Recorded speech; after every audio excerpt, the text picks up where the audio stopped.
aya magambo abimenyesha ko yavuga akamuva mu kanwa, aya magambo abimenyesha ko yavuga akamuva mu kanwa, akemera ko abanyarwanda twese twapfushije, ntakomeze kwitwaza biriya byo kubeshya abazungu uhabayeho jenoside tutsi gusa.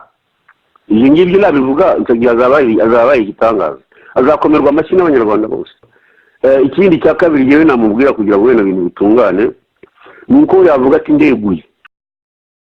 Ubwo ni ubutumwa bwa Bwana Twagiramungu Faustin, ubutumwa ageza kuri Perezida Kagame bakoranye mu gihe gito. Uyu Bwana Twagiramungu Faustin yabaye minisitiri w'intebe wa mbere mu butegetsi bwagiyeho ku ya 4 Nyakanga mwaka wa 1994 nyuma y'intambara yatatse u Rwanda imirambo, urugamba rwiswe urwo kwibohora. Bwana Twagiramungu ati mbese ubundi baribohora bari baboshywe nandi? Tubasuhuza ariko mwese abadukurikira kuri radio televiziyo Ikondera Libre, Ikondera ryigenga muri aho.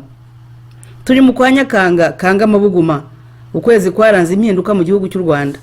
Impinduka ivugwa muri iyi minsi ni isabukuru y'imyaka 25 FPR Inkotanyi ifashe ubutegetsi. Bwana Twagiramungu akaba yagize icyo abivugaho. Ese uyu Bwana Twagiramungu yaba yarayitumiwemo nk'umuntu wagize uruhare muri iyo ntsinzi? Iyo sabukuru ntabwo naritumiwemo, kandi ntari Inkotanyi. Wabajije ikibazo gikomeye cyane, uvuga ko twashatse impinduka yari ishingiye kuri demokarasi. Wowe wifuza kubona ibiganiro bya radio televiziyo Ikondera Libre, Ikondera ryigenga, ihutire kwiyandikisha. Ujye kuri YouTube y'Ikondera Libre ukanda handitse ngo sabone, maze ujye ushobora kudukurikira umunsi ku wundi n'isaha ku yindi. Burya ngo inkuru mbarirano iratuba, ni wowe uzamenya, ni wowe uzasobanukirwa. Niba kandi ukunze ibyo dukora ukaba wifuza kudushyigikira, ngaka kebo washyiramo ni BE 89 06 8 9 08 7 1 5 5. Reka nsubiremo, ni BE 89 06 8 9 08 7 1 5. Tubaye tubashimiye. Wabajije ikibazo gikomeye cyane, uvuga ko twashatse impinduka yari ishingiye kuri demokarasi, kubera ko ibyo twashakaga amashyaka menshi mu Rwanda, wabizi byarabaye, na Perezida Habyarimana arabyemera, yemera ko tumurwanya ku buryo bwa demokarasi. Nibyo twakoze. Abandi bafashe imbunda. N'uyu munsi mukuru w'itariki ya 4 barabyivugira kuko bavuga ko ngo ari umunsi wo kwibohora. Bari baboshywe se nandi? Babohoye se bandi ahubwo ko abo bagombaga kubohora aribo baca imigani.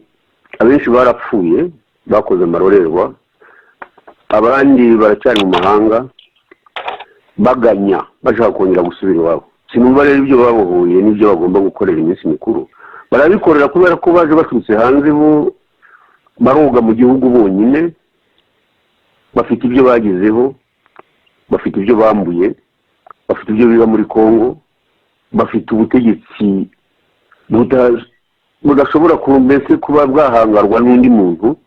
Mu magambo make, nta demokarasi ihari.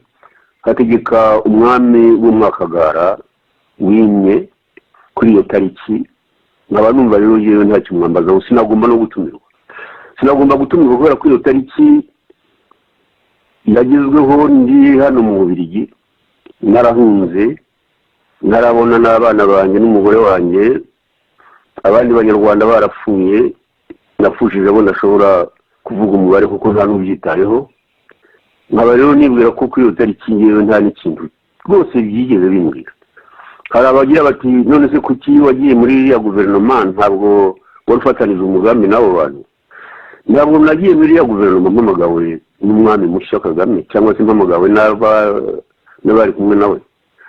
Ibyo banditse mu binyamateka by'Ubugande byo birazwi, kuko bavuga ko ngo bitsindiye ko badashaka ko uwo muhutu aza mu bintu byabo. Ibyo ni ibintu byanditse narabisomye. Nkaba rero wenda mvuga nti politiki y'amahanga ikubiye ku bintu byari byarabaye mu Rwanda niyo yatumye njya gufatanya n'inkotanyi ngera i Kigali ku itariki ya 14 turahira ku itariki ya 19 z'ukwezi kwa karindwi umwaka w'1994 nkaba rero icyo gisubizo hari nako icyo kibazo cyawe ngishubije ntabwo natumirwa sina ngombwa gutumirwa kubera ko iyi tariki yashimishije inkotanyi ko ntiyashimishije rubanda ubu turi mufite ibibazo bikomeye cyane abantu bazanye demokarasi mu Rwanda baratukwa bitwa ko ari n'abanyamahanga base bagahabwa amazina batigeze bitwa ni ibintu bibabaje cyane abanyarwanda si yenyine turababaye cyane kubera ingoma y'igitugu yazamwe ishingiye ku bintu by'amoko ntazi ishingiye ku bwibone ishingiye ku bintu byo guca imigani ishingiye ku bintu byo gusuzugura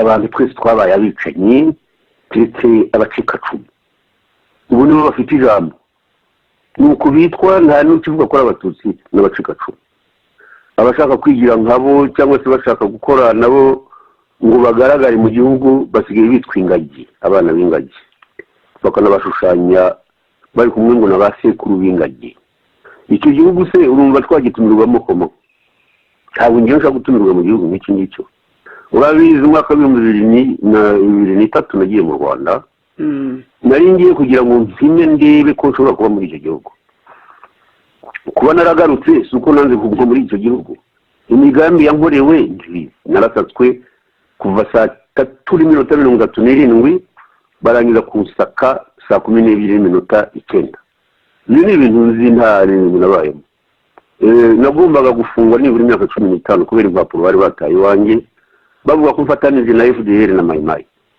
Imana rero yampaye yangiriye ibitangaza byinshi kuko urwo rupapuro iyo nza kuba nararuraje aho nabaga rukaba rwarafashwe n'uwitwa madamu Kagoyire bari Kagoyire sinibuka izina rye cyangwa Gahonzire ubu mba nkiri muri prison urumva cyangwa se mba naravuye maze mu myaka 15 nkaba rero ngira ngo niba ari gutumirwa kujya kuvuga ko abantu bapfuye muri Kongo abantu bapfuye mu Rwanda bishwe n'inkotanyi kuko abatutsi bapfuye n'abahutu bapfuye muri kiriya gihugu abenshi mu byanditse bityo kandi bizavugwe bityo bishwe n'inkotanyi inkotanyi zashakaga no gushaka ibyo bita ubutegetsi atupre ku buryo bwose ejo nabonye Perezida Kagame yiha gutanga interview reka yaciye ibintu abeshya abana byakorewe hariya muri CND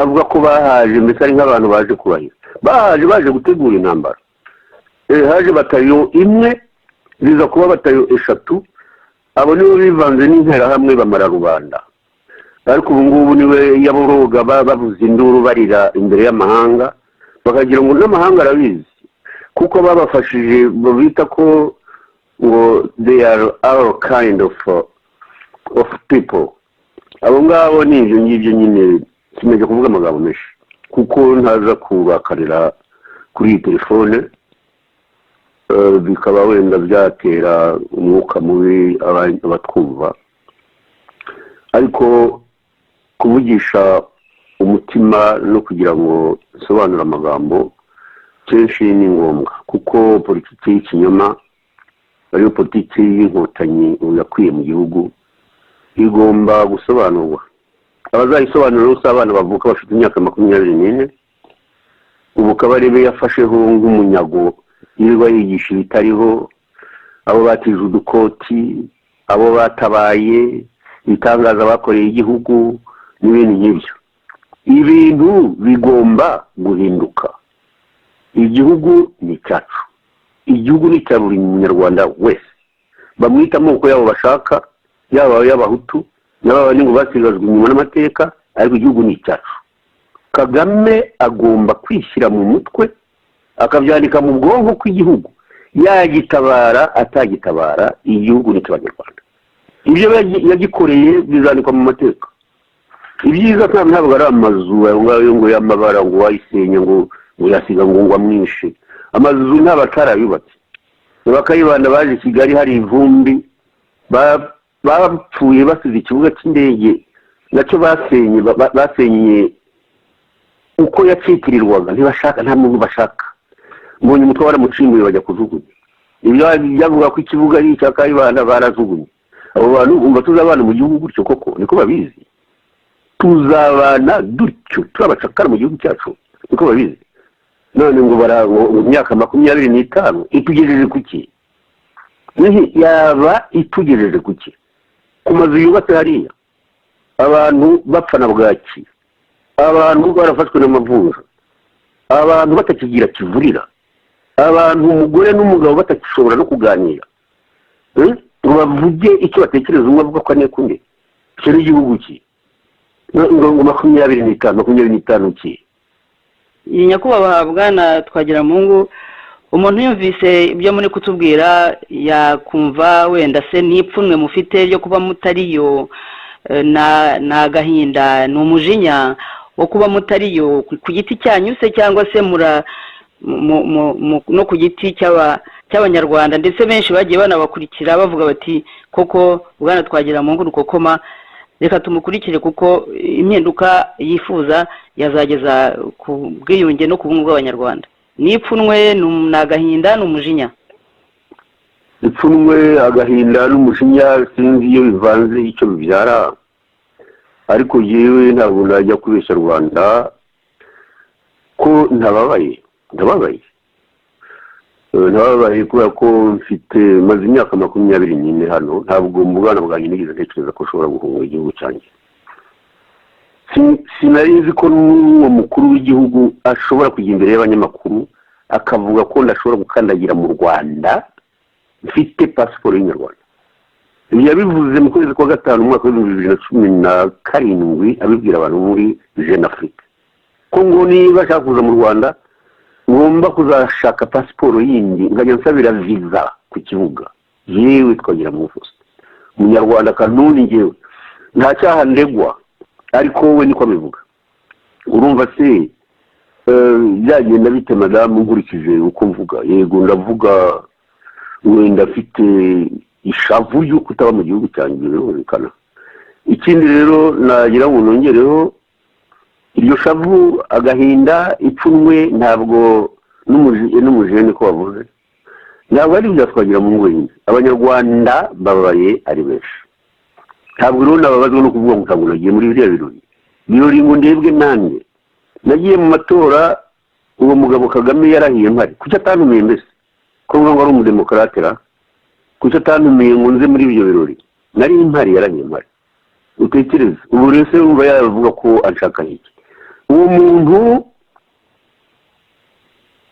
yirukanye umuperezida ku mbaraga ngira ngo urabizi Bizimungu ko yavuyeho yishyiraho ku ngufu, ariko igihugu aho kigejeje umenya atahazi. Abona ayo matara n'imikindo yazanye akabona amazu n'ikibi n'abazungu birirwa abazungu akorera kuko nta wundi akorera. Ariba agasahura Kongo ashyira abazungu ntakavuge ko atiba. Ibintu amaze kugeraho bamuvuga ko afite miliyoni 500 z'amadolari, ntabwo ari umurage yavanye iwabo cyangwa yahawe n'iwabo. Uwo muntu rero agomba kumenya ko igihugu ari icy'abanyarwanda atari igihugu cy'umuntu byo gukangata ngo yarakibohoje. No, ibintu bigomba guhinduka tukajya mu gihugu cyacu tukakigendamo twemye tugasangirira ku ntango y'abanyarwanda nk'uko byahoze kera. Ibyo byo gukomeza gukangata ngo Abatutsi barapfuye ngo Abahutu ntibapfuye ibyo si byo. Ndagira ngo mbonereho n'uburyo bwo kwiyama cyane abantu bo muri CNRG n'abandi bafatanya nabo nibatangira imibare nyayo bareke gukomeza kubeshya rubanda ngo hapfuye 800 by'Abatutsi. Abatutsi bari 592 muri 91 bwaca ngo noneho bageze ku bihumbi kuri miliyoni 1,672. Ibyo bintu bakoresha politike y'umucyo kandi babwira Abatutsi bashyira umutima hamwe nitwa bacika cumu bamenye ko ari abanyarwanda ko igihugu ari cyabo. babwire n'abahutu ko batagomba gukomeza kuba mu mashyamba ya Kongo, ko bagaruka mu gihugu cyabo neza babishatse bumva ko hari amahoro, batazaba abacakara mu gihugu cyabo.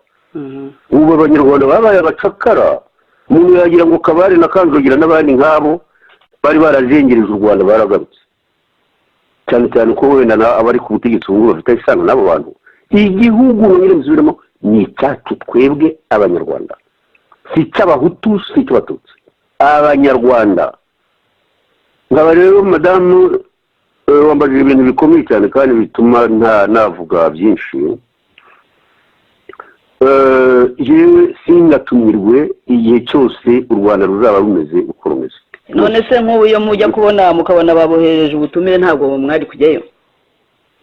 Umenye utumvise none ibyo nagushubije, naba mvuze aya magambo koko nkajyayo? Yewe Faustin Twagiramungu ntabwo najyayo.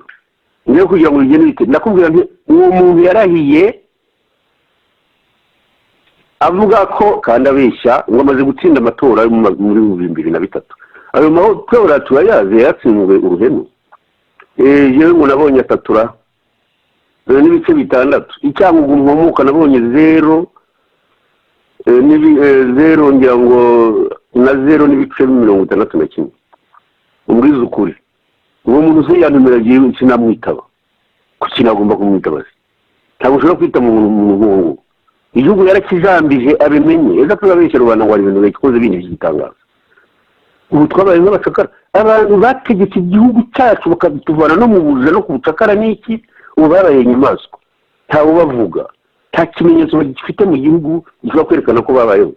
Ni mu kanya navuze nk'ubwira ibyambonye umutwe. Ni ibyo bintu byarambabarije ku buryo n'ubu ntashobora kuzabwira. Umuntu twamushyinguye mu cyubahiro, abantu baragenda barazikura n'umujinya mwinshi cyane bajya kuvuga ibintu bimwe. Guverineri w'aho ngaho bitaga igitaramo ngo twamushyize hamwe na bene wabo. Abo bantu n'abarasiste bagomba kuva ku butegetsi, igihugu kikayoborwa n'abanyarwanda bashobora kubanisha abanyarwanda. N'ibyo gora bakangata ngo barabohoje abahutu n'abicanyi bakoze jenoside n'ibyo jenoside ubu twende dushobora ko twapfushe, dushobora kuvuga ko twapfuje mu gihugu turimo. Abantu bapfuye ari benshi, abapfuye ari benshi n'abahutu. Utuvite rero intera hamwe n'inkotanyi byarivanze, abari muri opposition abenshi barishwe, kandi twari bake. Ariko ubu barajya kuzikura ahantu hose, aho biciye abantu aho babahambye, abantu bageze kuzimu bahinduka abatutsi. Ngo tujye tuvuga gahoro ngo naho ngo ubundi ngo zatwica ku manywa y'ihangu. Ese ubu iyo kwica abantu ku manywa y'ihangu yumva n'imbaraga ki abifiteho abandi badashobora kugira? Kuki wese batamuhitana ku manywa y'ihangu? Ariko abantu ngira ngo hari ibintu abantu bagomba kumva. Ikintu kimwe gusa cy'ingenzi kuri buri munyarwanda wese, ari n'uwavutse none, agomba kumenya ko igihugu cy'u Rwanda ari iki. Nabe uwo mutwa nawe uwo muhutu nabo uwo mututsi nk'uko babishaka, ndabona mwumvise ko bimwe ngo babihinduye amoko. Reka abantu baritengeneza bakitera ipasi, abandi bakaba ko batameze ngo nibo bemerwa. Mbese ibyo ndimo ziko ndi umunyarwanda kanuni nta kindi. Undi nawe wumva atekereza atyo agomba kurwanira igihugu cye akakigiramo agaciro, nta kibemo afite ipfunwe cyangwa se avuga ngo barakibohoje, ngo bakibohoje nibo bene cyo. Nongere dusubiremo, ingoma ya cyami yavanyweho n'abanyarwanda bishyigikiwe na loni habaye referendum babivuze ku mugaragaro. Nibyo rero nta wavuga ngo yagaruye ingoma ya cyami yihishe imbere y'inyito ya repubulika. Bwana Twagiramungu se nk'ubu mu ijambo ashobora wenda kuba nko mu ijambo azavuga kuri tariki ya 4 z'ukwezi kwa 7 umwaka wa 2019, nk'ubu avuze ati abifuza impinduka, iyindi mpinduka cyangwa bifuza gukorana n'ubutegetsi bwa FPR, cyangwa ati turahamagarira Bwana Twagiramungu n'ishyaka rye ndetse n'iriya mpuzamashyaka mwagiye ejo bundi MRCD yuko bataha mu gihugu tugakugirana imishyikirano. wabyemera ninde muri byakorwa nande perezida Kagame nk'ejo muri disikuru azavuga wenda nk'ibyo abivuzemo. uwo ni umwirasi cyane turamuzi, azi ko azi ubwenge kurusha abandi bantu kandi ko yabahoje igihugu. harya kibohoje ati abantu batangiranye nawe muri FPR ni bande? hari abo ubona wowe, abo bakaje guhakwa batanze amafaranga yabo, abo ba Rujugiro batanze amafaranga yabo, abo ba Majyambere batanze amafaranga yabo, abo ba Sendashonga batanze ubwenge bwabo. Rwigara umwana wa Rwigara yaravuze ati iyo tutaza kuba dufite uruganda ntimuba mwarafashe iki gihugu. umwana w'umukobwa witwa Anne yarabivuze, aho yabageze ntabwo bazi se. uwo muntu mwamutezeho kuvuga ngo nituzi gusa, ashobora kubatumira akabafungira mu nzu akabarimbura. ntabwo ibyo ngibyo bizashoboka. ari Loni ibivuze igatanga n'uburyo bwo kurinda abo bantu, ariko ubu ngubu ntabwo ashobora kuntumira ngo nize mbonane nawe ngo mwemerere. murasetsa cyane. uwo muntu afite uko agenda, yariyemeje cyane birenze igipimo. indege yarafite ngo za Golf Stream, Golf Stream, hagenda n'indege ebyiri, nta mafaranga yishyura miliyoni 9 kugeza ubu ayavana he yo kwishyura, yishyurwa na leta. ariko abantu sinigeze mbona umudiktateri umeze nka Kagame, sinigeze musoma mu bitabo, ntawe nzi. ntabwo dushobora kuvuga ko ibyabaye mu Burusiya byari bifite amategeko bigenderaho. umuntu yigize igitangaza mu Rwanda nk'aho igihugu ari cyo gusa wenyine. ntabwo rero madamu reka nsubize ikibazo cyawe, iyo tumirwa gutyo ntabwo twarishobora, urumva, ntabwo twabishobora byo kuza dukambakamba umuntu akubwira ko yabohoje igihugu ko ari icye. aratukana, abo bakayibanda bambonye umutwa bande yande, ntabwo bigeze baho barabicanye gusa. nari umwana ariko kayibanda nta muntu yishe, ntiyigeze afata imbunda, ntabwo yarazi no kurasa, nta muntu yishe, urumva. mubunyira mbonye umutwa nuko nta muntu yishe, ariko baragayitse mu gihugu barwaniye. ibintu biteye isoni.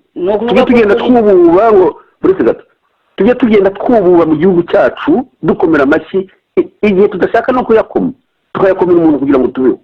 koko niho tugeze.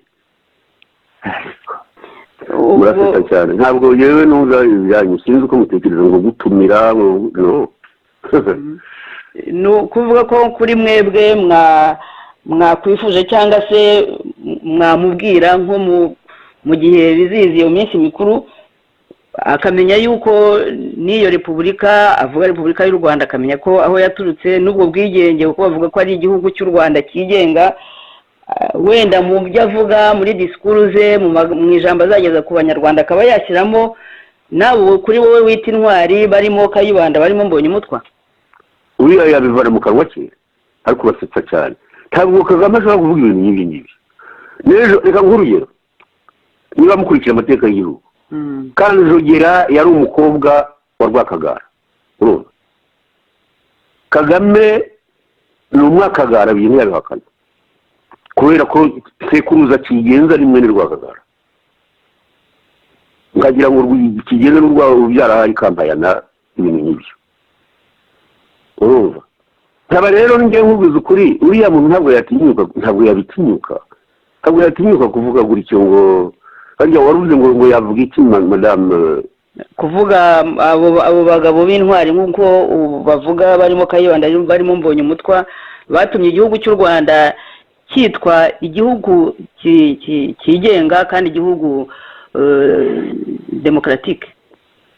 yabishaka atabishaka, bariya bakoze akazi kabo. nubwo byabaye ibintu byagiye biba by'amateka by'uko abazungu bagiye basubiranyamo abantu bamwe bakicana kandi bari n'amacuti cyangwa se n'ibintu nk'ibyo bategekanaga neza, ibyo ntabwo niriwe mbijyamo. ariko abantu nka Kayibanda na Mbonyumutwa na Babica Mubaka na Barizi Munyangaju na Bagitera n'abandi wenda ndashoboye kwibuka, bakoze ibyo Kagame atashobora gukora n'ubu. ibyo bakoze nibyo Kagame agenderaho, urumva. nongeye kuvuga ko habayeho referendumu, amajwi 72%, urumva, bemeza ko ubwami buvaho. unyemerera ariko ngusobanurire, ubwami buvaho hajyaho repubulika. ntabwo abantu bashakaga ubwigenge ari abaparimuhutu gusa,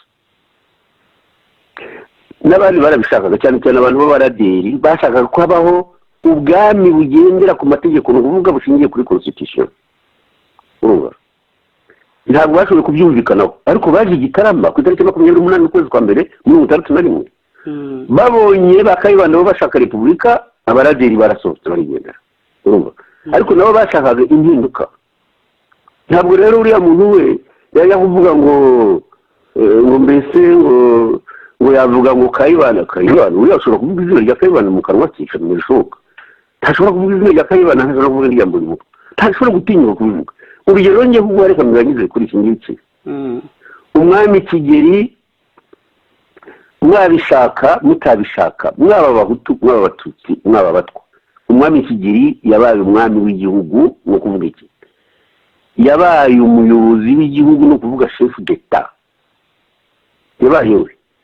yabaye we agenda mu bintu nyiriwe sobanura hano nabyo bishingiye ku mateka yacu. Yagarutse mu Rwanda ari umurambo, yagombaga guhabwa icyubahiro cy'umushefu d'etat kubera ko ntacyo Kagame we anamurega. Yarabikoze ko ari mwene wabo se, Kanjogera ko nakubwiye ko Kanjogera abyarwa na Rwakagara, akaba ari mwene wabo wa Kagame, kubira Kigeli ari mubyara wa Kagame. Wigeze ubona ajya kumushyingura wowe? Wigeze ubona yoherezayo umudamu we ngo ajye kumushyingura? Wigeze ubona se yohereza umwana we w'imfura? Tekada babimenye ko afitanye amasano, yarifatiye yarabungiriye. Ese ubundi umwami Kigeli yagombaga gupfa urwo yapfuye aba muri studio iyo ngiyo mu bazungu? Niko mwabibonaga mwe? Reka ibyo uwo muntu we n'ibyo afite uko we atekereza, ariko ndagira ngo anyumve, aho ari hose anyumve. Agomba kumenya ko igihugu atari umurage yahawe na papa we umubyara. Igihugu ni icyacu cy'Abanyarwanda. Uko yagifasha akoresheje amayeri yose, akaza guhisha abantu muri CND bita mu gifaransa cheval de Troie, akaza gufata abantu bari bamaze kugira ku mabatayo gatatu, bagakwira igihugu cyose, bagenda bicuwa ari wese, ari umuhutu ari umututsi. None ubu akaba yigereka ku bahutu gusa, bizamuhama mu mateka ko yabeshye. Reka rero noneho ikintu nshaka kukubwira, urubyiruko bagenda bashuka ubu rwamenye uko ibintu byagenze. Urugero ntanga n'urugero rumwe rw'umusore n'ubundi bagiye gufata bakumva bishimye. Nabonye umwuzukuru wa Ngurube yishimye cyane ngo babonye ngo kori yabo ngo yabagezeho, ariyo muri za Madagascar, ubona ari igitangaza. Rero atazwi inkotanyi zishe mukuru we yarabyibagiwe, ariko uwo bafashe yaravuze ati bisubiremo byumve. Inkotanyi zitaraza twasangiraga n'abahutu, bazagiye iwacu tugasangira. Umwana yarabivuze. Rero umwana n'umugabo, ndashaka kuvuga uwitwa Callixte Nsabimana Sankara. Reka mbisubiremo ibyo yavuze kuko nibyo nafashe genda. Twebwe inkotanyi zitaraza abahutu n'abatutsi twarasangiraga, bazagiye iwacu tugasangira, tukajya n'iwabo tugasangira. Icyo yibagiwe kuvuga ni uko abahutu n'abatutsi bashyingiranye kuva ingoma zikibaho kugeza na n'ubu. Urumva? Ikindi yongeyeho ni ukuvuga ati noneho mwebwe muza kwica, ntabwo yavuze umukuru w'igihugu, muza kwica umuperezida wabo, ni ukuvuga ko bishe umuperezida w'umuhutu. Abwira abo bantu, abo bari ku butegetsi, mumaze kumwica batwahukamo, kandi koko niko byagenze. Babahukamo, ariko yabisobanuye neza, namwe mutaturetse kubera abafundi babo ngo bitwa abatekinisi bari bivanze n'interahamwe. Ati namwe mwaratwishe kugira ngo mubone umubare mwerekana. Ibyo byavuzwe na Sankara. Sankara yari afite imyaka 11 abo bantu bose. Sankara, Callixte Nsabimana na Sankara. Aya magambo ndize ko Kagame yayumvise, ariko nibareke rero gukomeza kuyobya urubyiruko barubeshya. Reka nitwe twagize ibintu ngibi nitwe twakoze dutya. No ibyo bagabyihorere, n'abana bazamenya ibyabo. Ni ukuduteranya n'abana, ariko ababyeyi babateranyije n'abana, abagore babateranya n'abagabo. Ibintu no ngo abantu ngo bariho ngo ntajanye amajyambere y'iki. Amajyambere se ko igihugu muri 1959 nari intare, nta kaburimbo yabaga mu Rwanda. Basanze hari akantu kavaga hariya aho ka militeri yari bikagira hahandi habuze Minisiteri ya Finance. Uwo niwo muhanda abazungu basize i Kigali ngo wa kaburimbo, bitageze no kuri igice kimwe cya kabiri cya kilometero. Ahandi hari Butare hari kaburimbo nayo itageze ku kilometero. Ibindi basize ni ibiki? Ku bindi byagiye buhoro buhoro. Ibyo ba Perezida Kayibanda basize, ibyo ba Perezida Habyarimana basize, byose byitirirwa ubu ngubu. Mureke kumeza kubeshya Rwanda. Ibyo ari byo byose igihugu kizabohorwa. Ubu cyaraboshywe ntabwo cyabohowe. Igihugu kizabohorwa byazo bikuze. Bishobora kuzaba ntakiriho ariko amaherezo kigomba kubohorwa. Nibyo.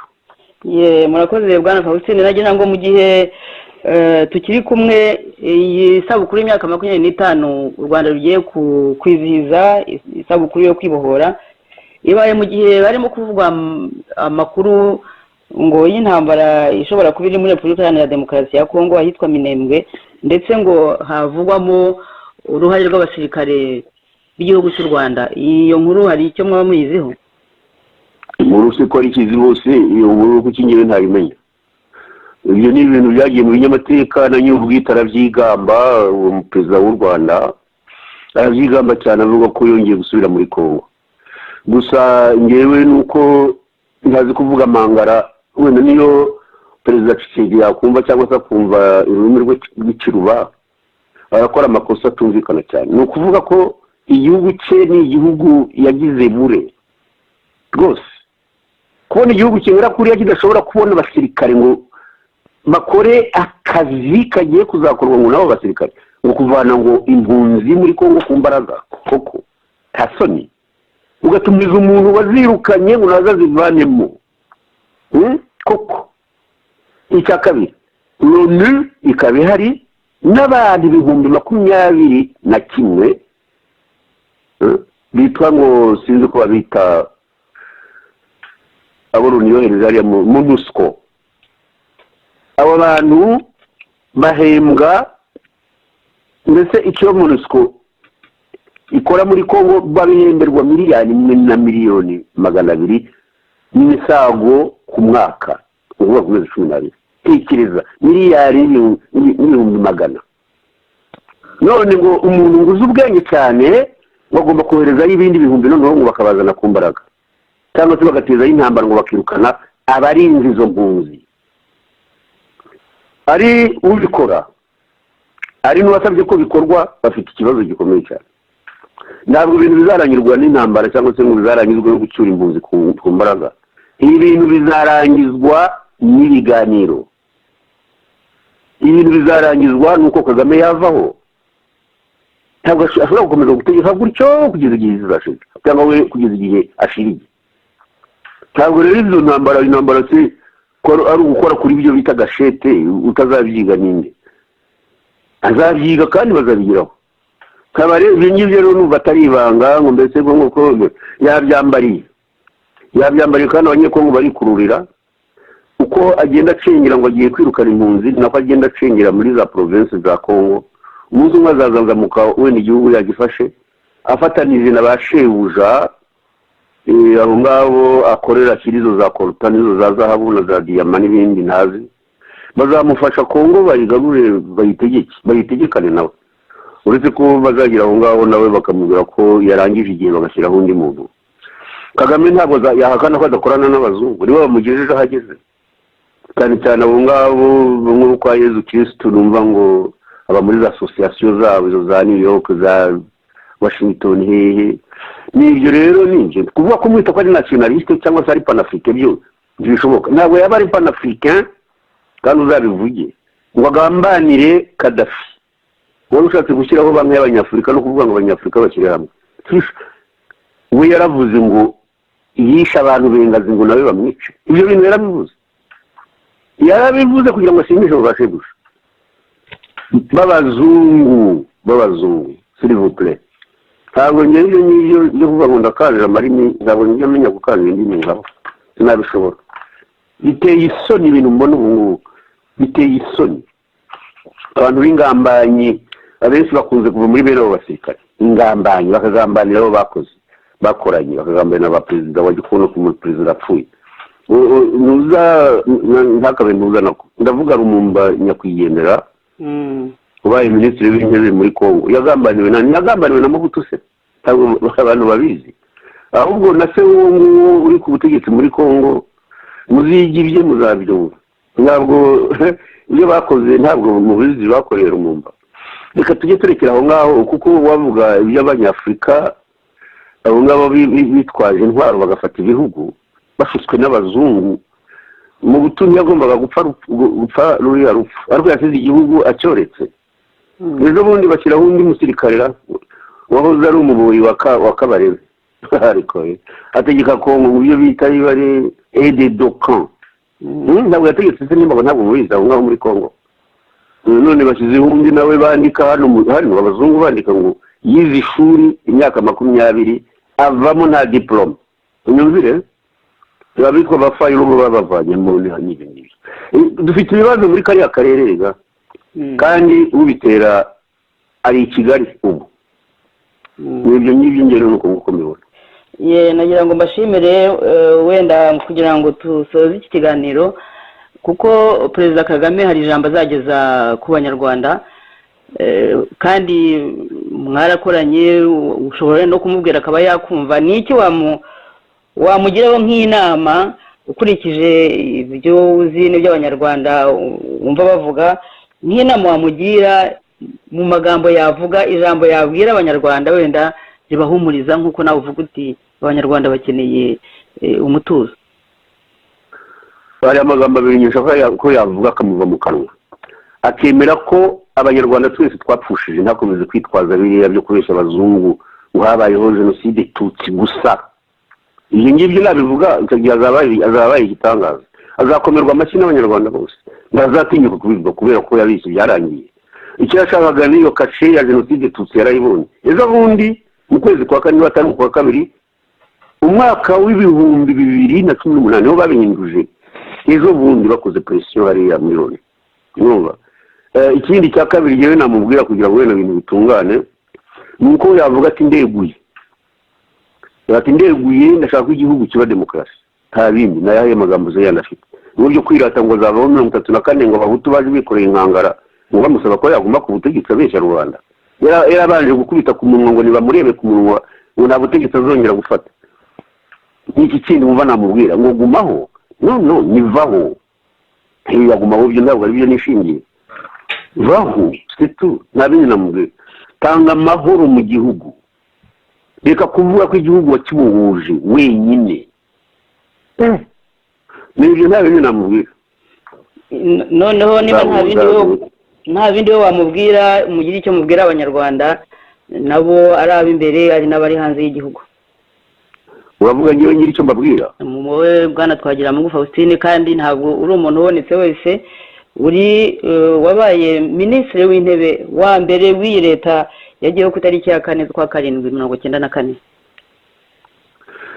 nabaye ariko ntabigizwe na Kagame kuko nabigizwe n'amasezerano twari twarashyizeho ya Arusha yayaciyemo kabiri nawe urabona ntabwo twagiye tumaraho igihe nakoze nk'ubwo abamufashije bamwe yavuze ko yabishe kandi uko atazigira agira wasaba imbabazi iyo guverinoma nta gihe twayimazemo cyane cyane ngiye na Sendashonga abantu ntibakunze kubivuga hari ugeze kumbwira ngo hari abantu ngo bapfuye ngo tureba ngo kuki ntacyo twakoze twebwe twarabikoze ubwo twaranze ikomezanya n'iyo guverinoma irimo ubwicanyi icyo nabwiye abanyarwanda rero n'izindi ntagira nti banyarwandakazi cyane cyane rubyiruko mugomba guharanira ko habaho indi mpinduka ishingiye kuri demokarasi ibyo ngibyo wabikora kugira ngo ushingiye kuri demokarasi n'uri ku butegetsi akavaho agasaba ko ibyo bintu bitungana bitaba bikozwe bityo imbaraga yakoresheje nta handi zagiye kuko nta ruganda yari yakora rwo gukora imbunda abantu bazamurwanya kandi azavaho navaho ibyo bizakorwa njye nuko nguko mbyumva nta bindi ngiye nabwira abanyarwanda abasenga rero nabo nibakomeze basenge Rurema ibaramburireho ibiganza bye ndavuga Rurema bagaramburireho ibiganza bye imana ibarambure ibiganza byayo, maze amasengesho bahora bapfukamiye basenga bambaza imana ko igihugu cyacu cyakira, bakomeze bagire icyizere, wenda imana izadufasha iyi ngibi bibe. Nta bindi nakwifuriza abanyarwanda, ibyo nabifuza ni ukugira amahoro, ariko nzi ko kuri iyi ngoma nta mahoro bazagira. Ndabifuriza rero mu gihe kizaza abazavuka n'abato bariho bazagira amahoro, bongere babane nk'abanyarwanda, no kwirirwa babana kimwe n'abacikacumu n'abatemaguzi ngo b'abantu. Ibi ngibyo ngewe mbifuriza. Yenda bashimiye, murakoze. Murakoze namwe kubizaho.